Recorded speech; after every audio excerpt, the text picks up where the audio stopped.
Você conhece os vereadores de Itajaí ou sabe como atua aquele que você escolheu nas eleições de 2024?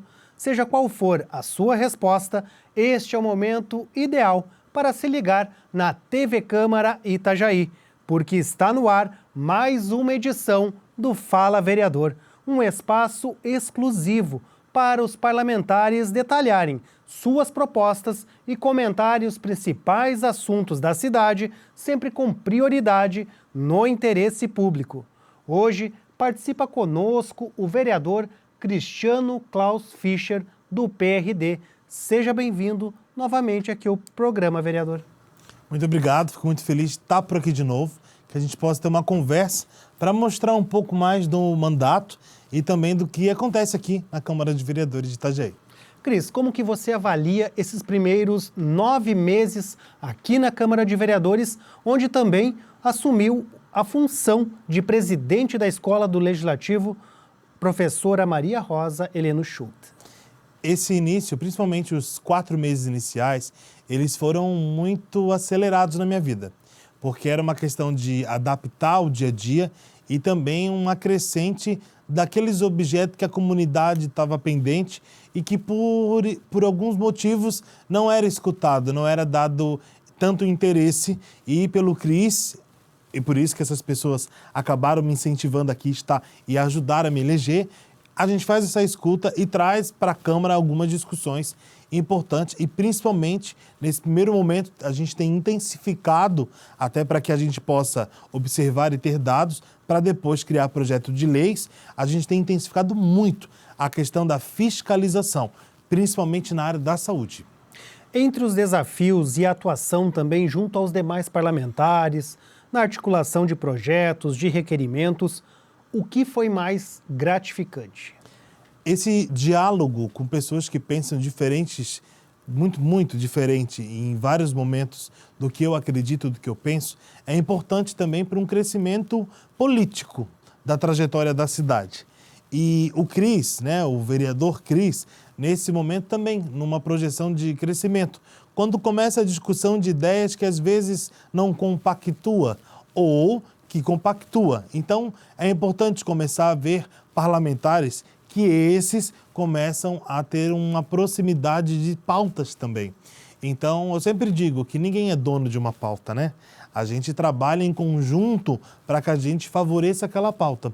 Então, a gente vai em consonância dessas pessoas, desses vereadores, desses assessores, também para a gente motivar algumas pautas em específico. Então, tem sido muito gratificante vivenciar esses momentos junto também aos diferentes, também aqueles que pensam diferente, nem consideram oposição às minhas pautas, mas que pensam diferente e acreditam de maneira muito peculiares sobre algumas pautas. Mas a gente vai para o diálogo, a gente vai para a parte técnica sempre que possível para, de fato, entregar o melhor resultado para a comunidade. É com questões técnicas que a gente vai, de fato, amadurecendo. Não com desejos pessoais, não com posicionamentos ou pontos de vista daquilo que eu acredito no meu particular. Porque aqui eu tenho que pensar sobre uma cidade e não sobre aquilo que eu vou fazer dentro da minha casa. E o que foi mais difícil nesse período?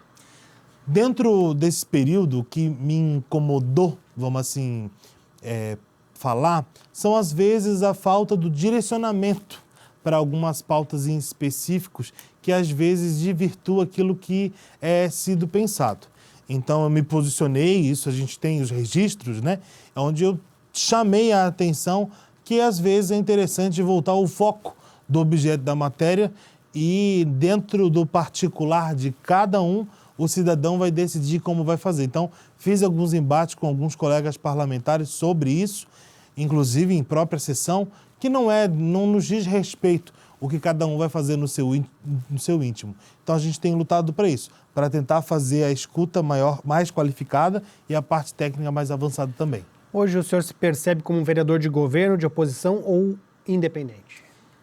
Não, me considero um governador de base, tenho trabalhado vereador de base, Eu tenho trabalhado incansavelmente para entregar o melhor para a população, mas isso não significa ser crítico ao governo, Quando a gente se transforma num vereador de base do governo, a gente está ali para também fazer os apontamentos, mas internamente para a gente poder entregar e construir esse resultado para a população.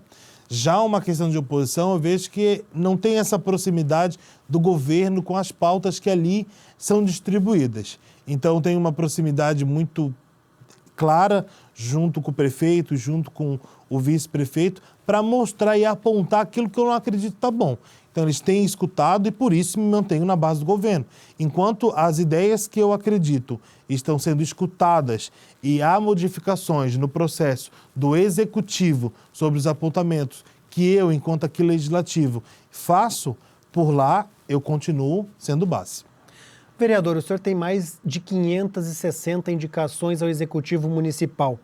Pelo que o senhor relatou, então elas estão sendo escutadas em sua maioria, e isso é o grande sinal positivo nas suas escolhas aqui dentro da Câmara. Eu tenho saído muito para a cidade, né? Verificado cada canto e principalmente na área da saúde, a gente tem feito fiscalizações muito intensas junto às unidades básicas, mas também nas especializadas, para que a gente possa apontar lá junto ao servidor tudo aquilo que a gente tem para melhor atender a população. Então, quando a gente fala em escutar o servidor, às vezes a gente não é bem compreendido, porque, mas tem que escutar apenas o que a população quer. Mas o servidor público, ele precisa ter todas as ferramentas à sua disposição para entregar o melhor serviço. Então, isso aí precisa acontecer. A gente precisa ir lá na unidade, escutar a população, saber o que falta, o que incomoda. A gente tem feito muito. Mas também é preciso entender no servidor da ponta, aí eu vou dar um exemplo de 3 categorias que eu digo que muitas vezes não são escutadas: agente comunitário de saúde, agente de combate a endemias e as atendentes de unidade de saúde, para saber o que falta.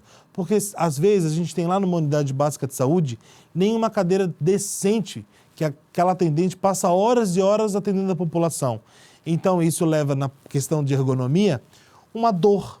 E aquela atendente tem que ficar lá o dia inteiro com aquela dor, sendo que ninguém percebeu que precisava melhorar o ambiente de trabalho. A altura da mesa, são pequenos detalhes que vão melhorar a vida de quem ali trabalha para garantir um trabalho de excelência entregue à população.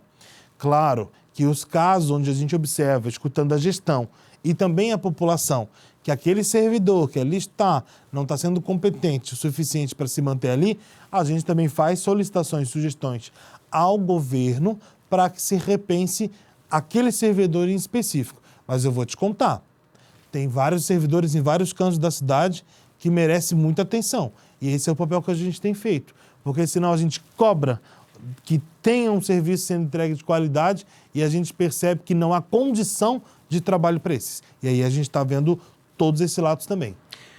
E o senhor já recebeu as respostas do requerimento 126 de 2025, que pede informações ao Executivo sobre o atendimento nas unidades básicas de saúde? O que vai deliberar com as respostas? Vai também fazer indicações para mudanças? A gente tem escutado, muitas dessas informações a gente tem escutado já em conversas também com o próprio governo, né?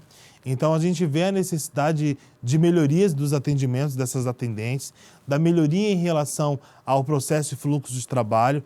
A gente percebe essa transição de empresa terceirizada também, que é um impacto muito importante que a gente deve estar atento, que vem sendo enrolado desde o ano de 2000, na verdade, desde 2021. Está meio enrolado toda essa situação, o que dificulta também o pensar da entrega da questão da terceirização. Por que eu cito essa terceirização? Porque muitos desses atendentes, eles são da empresa terceirizada.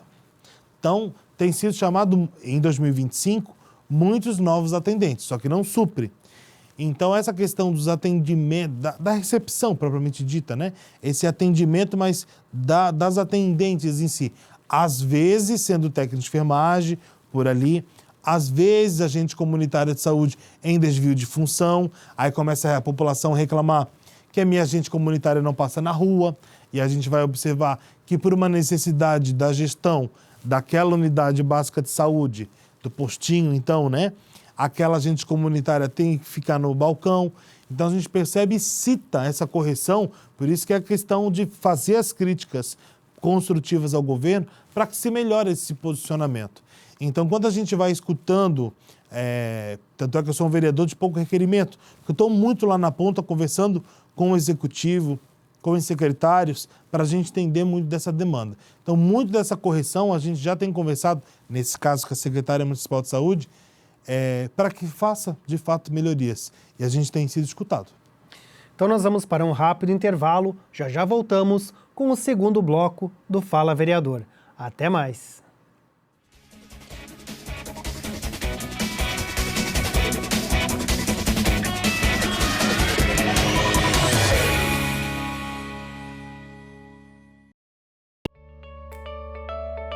Fique por dentro do que acontece na Câmara de Vereadores de Itajaí.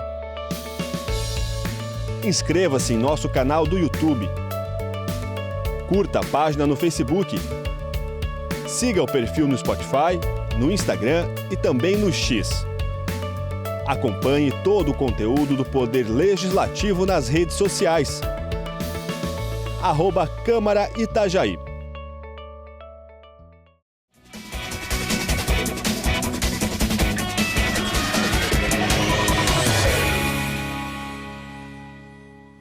Voltamos com o segundo bloco do Fala Vereador. Hoje está conosco o vereador Cristiano Klaus Fischer, do PRD. Bom, vereador, o senhor também é o autor do requerimento número 232 de 2025 e ele faz diversos questionamentos ao Executivo Municipal sobre a gestão da alimentação nos centros de atendimento ao idoso no município. São vários equipamentos para esse público, vereador. Mas como é que surgiu a identificação desses problemas? Quando a gente vai e conversa com esses servidores que estão lá na cozinha e também com os idosos que recebem esses alimentos, maioria lanches, porque o CCI, que é o Centro de Convivência do Idoso, ele serve lanches, mas almoço. Os demais, que é o Centro de Múltiplo Uso e os CAL, que é o Centro de Arte e Lazer, é lanche da tarde, porque funciona no período da tarde. Então, quando a gente começa a escutar todos esses equipamentos, a gente percebe que uns têm uns itens, outros têm outros itens alimentícios que não tinha naquele.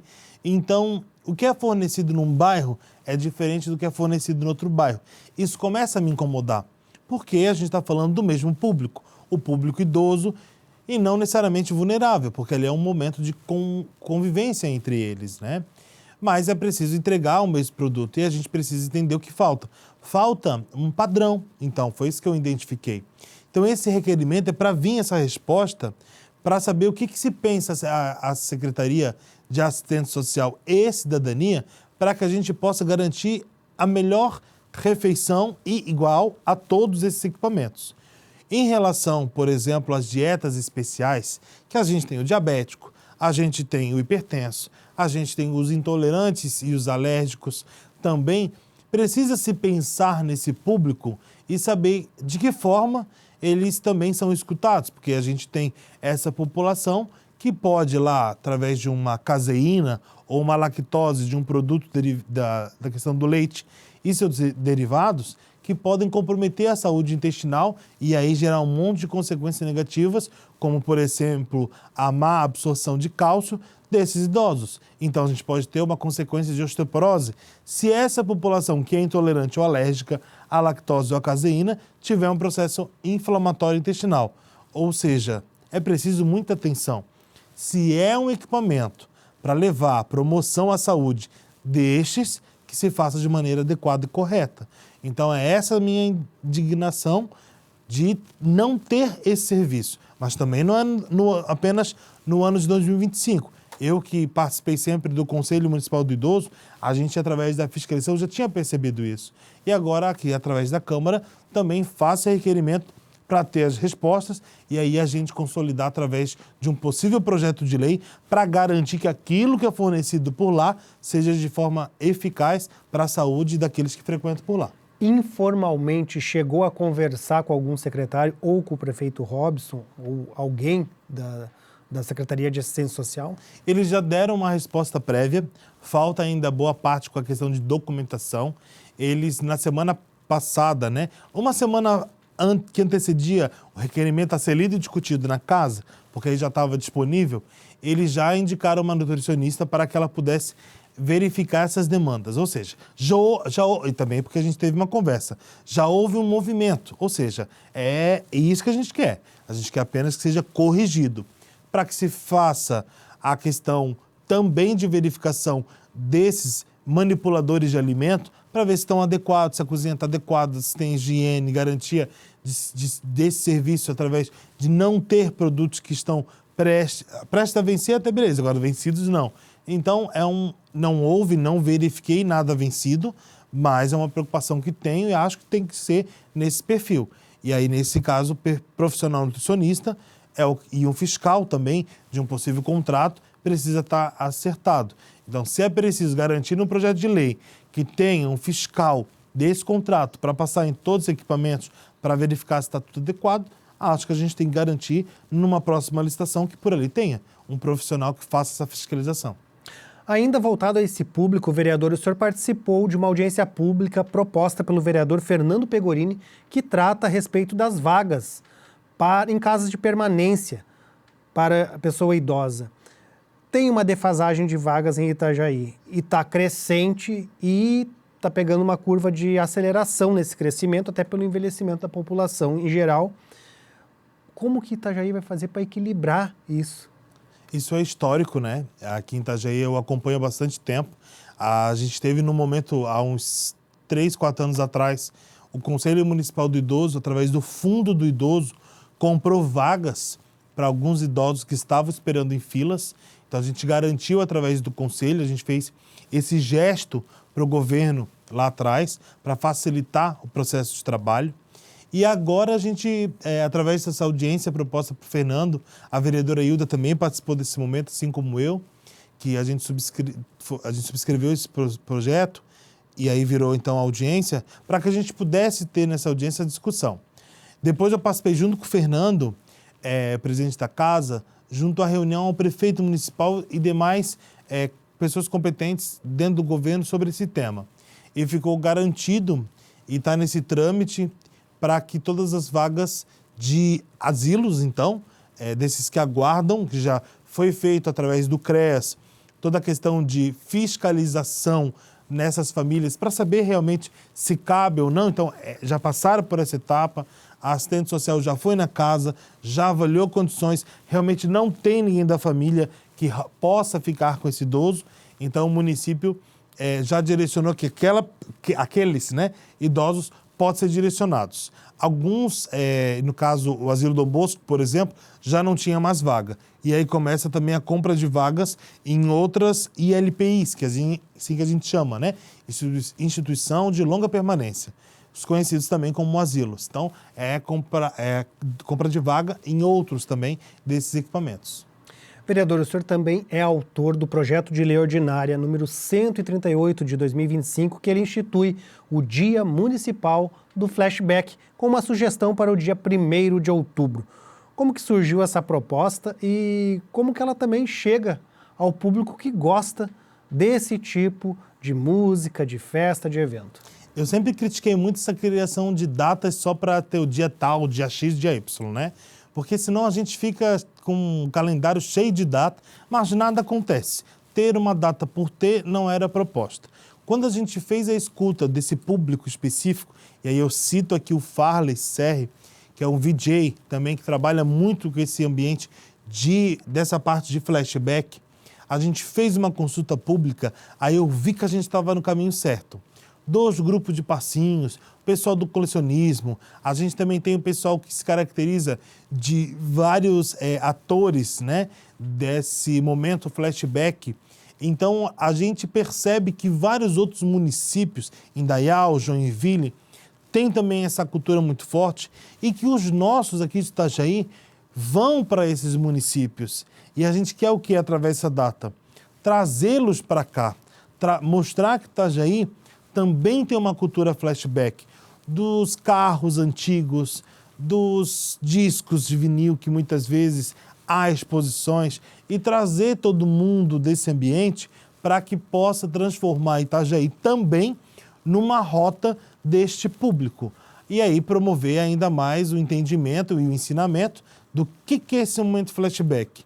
E aí promover turismo. É isso que a gente quer com essa data. Quando a gente traz isso para dentro aqui da Câmara para criar o dia, é com esse objeto, garantir turismo e também ser reconhecido essas pessoas que trabalham e atuam nesse setor. O senhor acredita que pode ser aprovado ainda em 2025 esse projeto? Eu queria muito que fosse aprovado antes do dia 1º de outubro, para que esse ano fosse o primeiro ano. Mas a gente corre para que isso aconteça. Mas eu acredito sim que a gente vai conseguir aprovar no ano de 2025, tenho certeza. Bom, nós vamos fazer mais um rápido intervalo e já voltamos com o terceiro e último bloco do Fala Vereador. Até mais!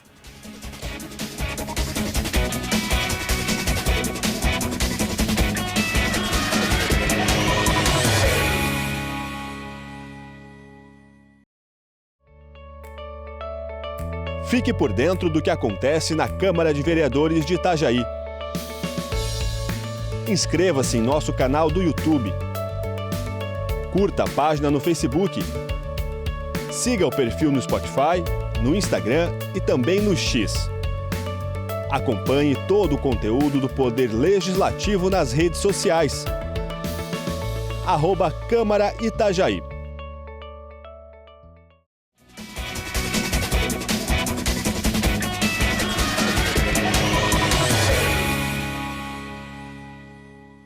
Voltamos com o terceiro e último bloco do Fala Vereador. Hoje está conosco aqui no estúdio da TV Câmara o vereador Cristiano Klaus Fischer, do PRD.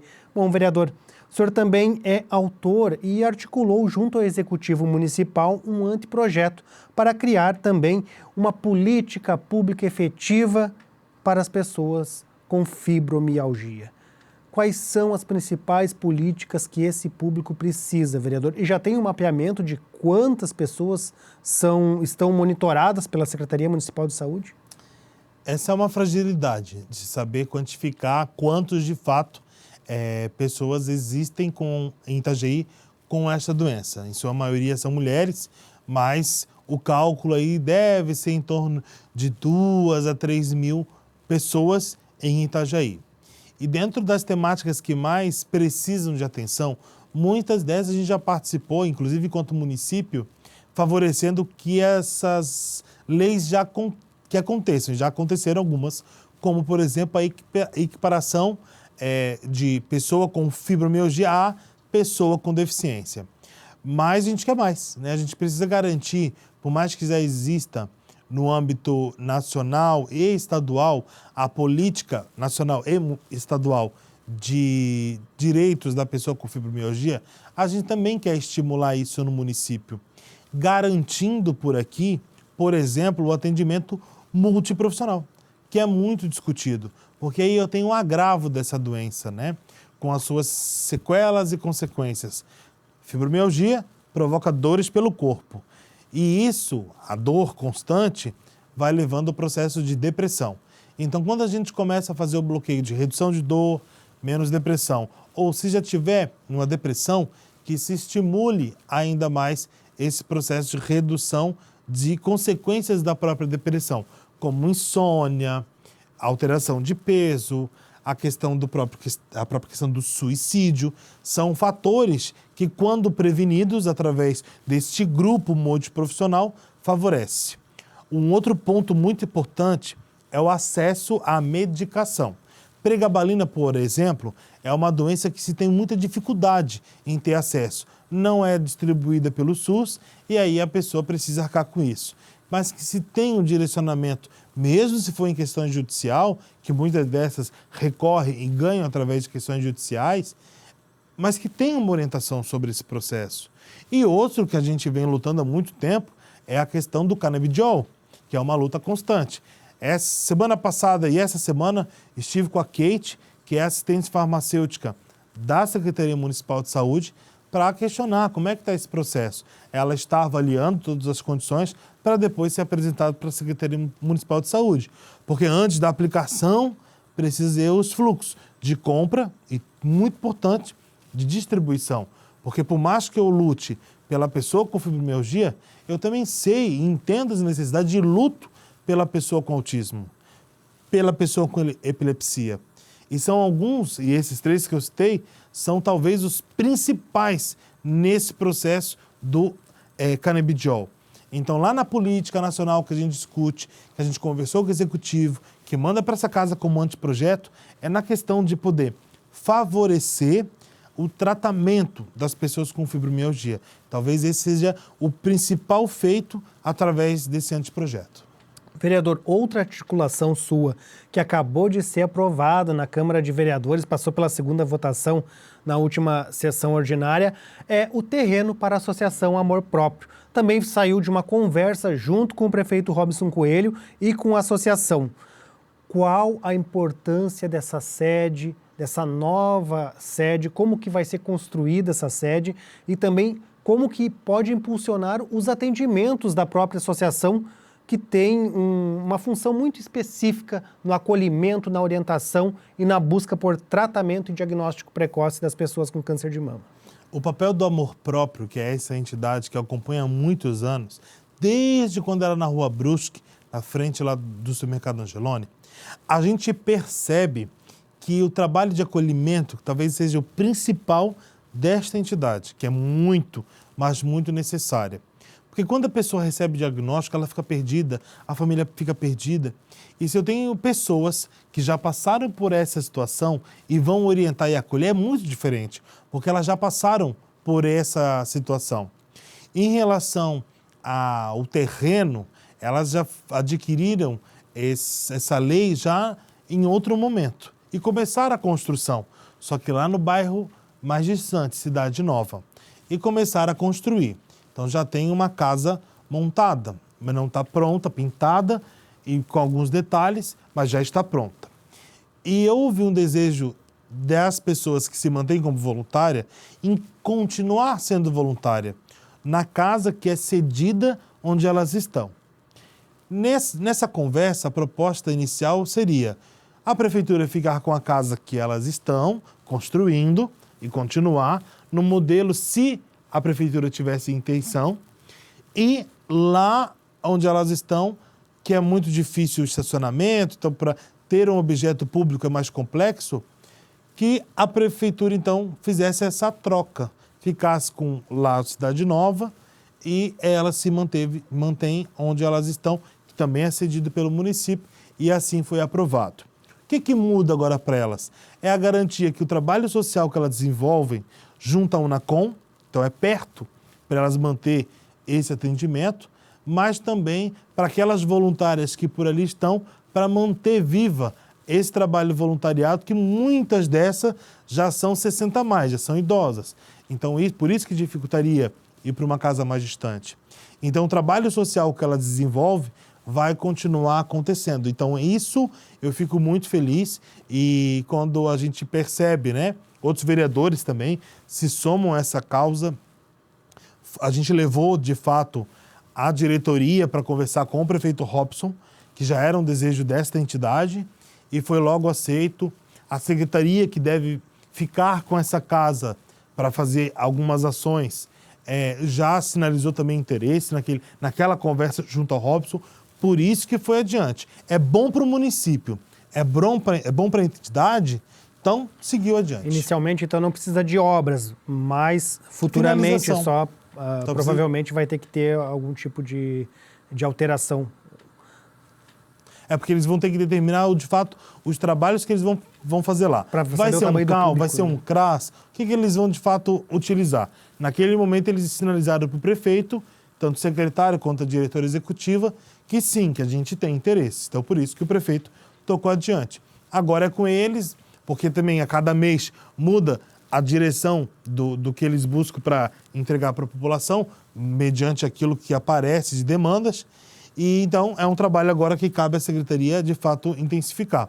Agora fica pendente ao prefeito sancionar essa lei, e aí, de fato, agora também, onde elas estão, precisa de uma reforma, precisa de pintura. Aí agora elas vão se sentir à vontade a reformar tudo que elas precisam, porque agora a casa é delas, para manter o trabalho social que elas desenvolvem. E aí elas podem reformar, elas querem pintar de rosa, e aí facilita bastante o trabalho delas. Importante ressaltar que o público é sempre, infelizmente, é sempre crescente nessas associações, né, que buscam, as pessoas buscam esse apoio institucional dessas associações.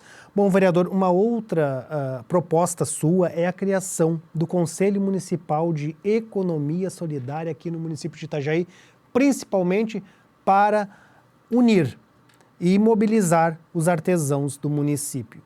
Vai sair esse conselho? É viável a criação dele, vereador? Esse é um tema muito delicado para mim, porque o artesanato, ele é muito visto como cultura. E acredito muito nesse potencial cultural para mostrar o que a gente tem de melhor enquanto município. Para que a gente pegue essa questão de turismo, ou seja, mais um ponto do artesanato, o turismo, e que eles possam levar um pouco da nossa cultura, daquilo que a gente tem de cores, daquilo que a gente tem de itens, para que eles possam levar um pouco da imagem do município de Itajaí através das lembrancinhas, que é muito bem feita por nossas artesãs. Mas existe uma questão para mim que, isso é para o Cris, vereador, que é a questão do desenvolvimento econômico dessas. Porque por mais que amem a arte, por mais que amem a questão turística do município, essas artesãs, elas precisam pagar as contas. Então, todo o mecanismo para garantir onde vai ser a feira, quem vai ajudar a manter, onde elas vão poder expor, se o local vai ser próprio para que isso aconteça, porque também não adianta dizer que pode e botar elas no canto, também não vai adiantar de nada. Então, o ambiente precisa ser propício para isso. Mas quem vai discutir isso é a economia solidária, é o desenvolvimento econômico. Então, já existe dentro do Conselho de Cultura uma Câmara Setorial de Artesanato e movimentos folclóricos. Só que aí vários temas culturais. A gente tem a dança, tem a música, tem, enfim, uma infinidade de temas culturais. E que, às vezes, o objeto artesanato pode ficar um pouco menos favorecido nessa luta de cultura. Então, mas eu insisto que a forma da gente resgatar, seja Conselho de Artesanato, o nome Conselho de Economia Solidária, como for, mas que o objeto, artesanato, esteja vinculado para que ali, que eu venho do movimento de conselhos, né? Eu nasci em conselhos. O Cris, vereador, veio desse movimento. Então, eu acredito muito no potencial. É onde a política pública é construída. A gente tem que escutar o que os conselhos eles constroem. Então, se a gente pega esses artesãos e coloca de diversas entidades, junto com um representante da sociedade civil organizada, junto ao executivo, a gente vai garantir uma escuta qualificada, um debate muito bem estruturado para que a gente leve demandas para o executivo, para garantir isso. De fato, economia para essas pessoas. Vereador, muito obrigado por aceitar o convite e participar conosco aqui do programa. Eu fico muito feliz, passou muito rápido, é muito importante para a gente esse momento, né? A TV Câmara está sempre de parabéns pela forma que leva a informação do que acontece aqui dentro desta casa e parabeniza toda a equipe e agradeço muito a oportunidade de estar por aqui conversando com você, conversando com aquelas pessoas que querem mudança na nossa cidade e querem estar por dentro de tudo que por aqui tem. Obrigado, vereador. E obrigado a você também que nos acompanhou. Lembrando que esta e outras entrevistas estão disponíveis no canal da Câmara de Vereadores de Itajaí, no YouTube, e são transmitidas pelo canal 14 da Claro TV. Até a próxima!